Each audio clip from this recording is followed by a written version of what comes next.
Bonsoir à tous, c'est Amanti et j'espère que votre semaine s'est bien passée. La vidéo d'actualité de la semaine est un peu différente des autres car je vais aussi ajouter un peu d'actualité crime et disparition à l'international. Lily 911 m'a demandé de vous raconter l'histoire du destin tragique d'une actrice qui semble avoir passé un peu inaperçue en France, la mort de l'actrice Anne Heche, survenue le 13 août dernier à la suite d'un accident. S'en suivront les actualités crimes et disparitions à l'international et en France.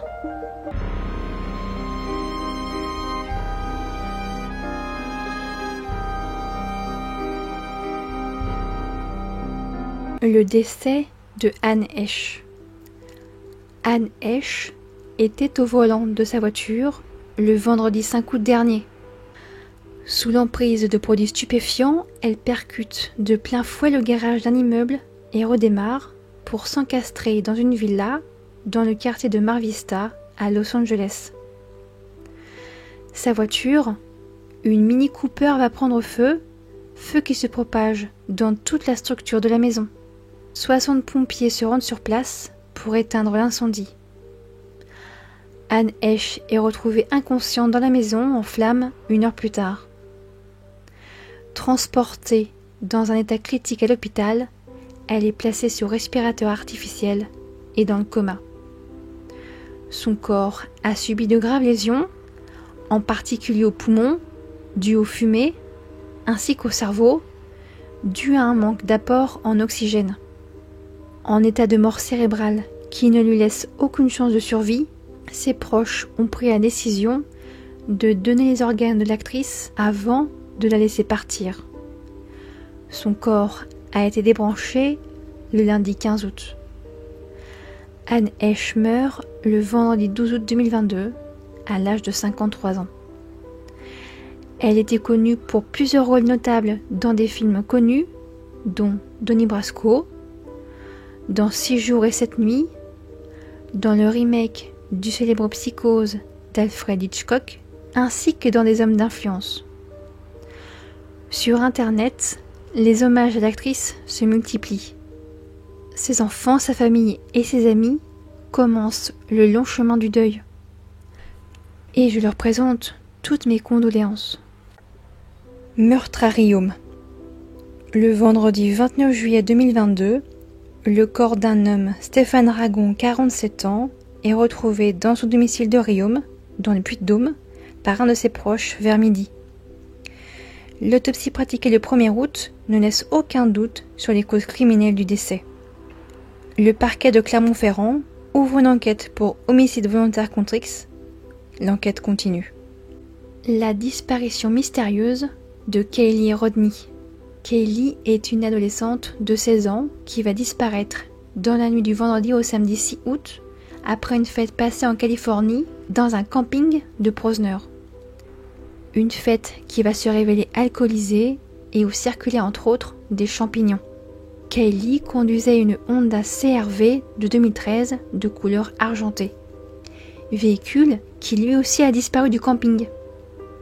Des images de vidéosurveillance seront prises le vendredi soir où l'on voit Kaylee faire quelques achats dans une boutique de Truckee, non loin du camping, vers 18h30. Sa maman l'a au téléphone au cours de la soirée.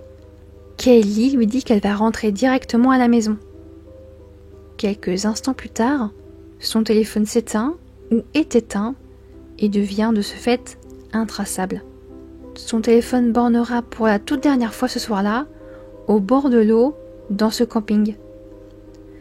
Pour le moment, aucune trace de l'adolescente. La disparition de Françoise Dato. Françoise Dato, 64 ans, est portée disparue depuis le lundi 15 août dans la matinée. Elle vit au bourg, tout près de la Capelle Marival, à un peu plus d'1 heure de route d'Aurillac. Elle aurait quitté sa maison à bord de sa voiture, une Opel Meriva bleue, immatriculée CN 163 DS. Elle mesure 162 cm, a les cheveux courts et blancs. Elle marche avec difficulté et boite un peu. Les recherches continuent et plusieurs avis sont distribués. De nouvelles recherches pour retrouver Delphine Jubilard. La disparition de Delphine Jubilard fait couler beaucoup d'encre depuis bientôt 2 ans. La femme de 33 ans disparaît dans la nuit du 15 décembre 2020. Très rapidement, les soupçons se portent sur son compagnon. Le couple était sur le point de se séparer. Delphine Jubilard avait un amant. Cédric Jubilard, son compagnon, sera critiqué pour son comportement à la suite de sa disparition. En juillet dernier, la justice a tranché. Son compagnon reste incarcéré pour les prochains mois. Les recherches pour retrouver Delphine, qu'elle soit vivante ou non, continuent. Le 20 juillet dernier, 9 tombes ont été ouvertes. Les enquêteurs jugeant possible que son corps eût été caché dans une tombe. Mais ces recherches se révèlent infructueuses. Les recherches continuent donc pour tenter de retrouver Delphine Jubilard, vivante ou non. Le corps d'Anne-Cécile Ondeville retrouvé. Souvenez-vous, Anne-Cécile Ondeville, 50 ans, disparaît le 24 octobre 2021 au cours d'une randonnée pour gravir le massif Balaytou dans les Hautes-Pyrénées.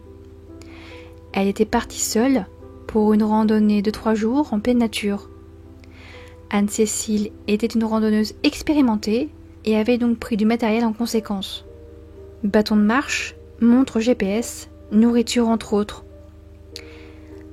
Mais à son arrivée au parking, pour débuter sa randonnée en solitaire, elle éteint son téléphone portable. Sa famille, ne parvenant plus à la joindre, s'inquiète et appelle les secours. Les recherches commencent rapidement, puis s'arrêtent au bout de quelques jours, et ce pendant plusieurs mois, à cause de la neige. Et malheureusement, les données de sa montre GPS ne sont pas exploitables. Son corps est retrouvé le 15 août dernier par un randonneur qui a retrouvé une de ses chaussures. Il appelle rapidement les gendarmes qui se rendent sur place et trouvent le corps. Les causes de sa mort seraient dues à une chute mortelle. Je cite sa compagne, « Entre la brèche des ciseaux et l'abri Michaud, en longeant côté espagnol, la ligne de crête menant au Balaytou. » Anne-Cécile Ondeville laisse derrière elle 2 enfants de 6 et 11 ans à qui je présente toutes mes condoléances.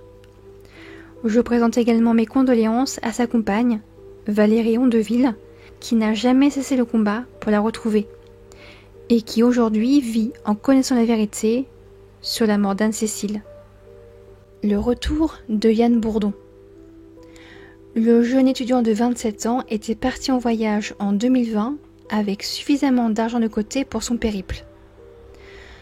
Yann Bourdon, étudiant en histoire de l'université de la Sorbonne, donnait régulièrement de ses nouvelles à ses proches. Le 25 juillet 2021, il prévient ses proches qu'il arrive à Sharm el-Sheikh en Égypte. Puis plus rien dès le 4 août 2021, alors qu'il prévoyait de visiter le musée du Caire. Pendant plus d'1 an, il sera recherché. Sa famille ne baisse pas les bras. Plusieurs vidéos sont produites sur YouTube au cours de l'année. Tout le monde s'inquiète sur le sort du jeune homme. Le 7 août 2021, son compte en banque est vidé. Cette information ne sera transmise à la famille qu'en novembre 2021, période où il signale sa disparition. À la fin du mois de juillet 2022, ses proches organisent une manifestation devant l'Élysée car le président égyptien Abdel Fattah al-Sisi se trouvait à Paris. De la façon la plus naturelle et improbable possible, Yann Bourdon se présente au consulat français basé au Caire en Égypte le 9 août dernier et sera de retour en France le lendemain. Il ne donnera aucune réponse sur sa disparition qui aura duré un peu plus d'1 an. C'est tout pour les actualités de la semaine et j'espère que ce contenu vous a plu. Si c'est le cas, n'hésitez pas à liker la vidéo et à donner votre avis en commentaire.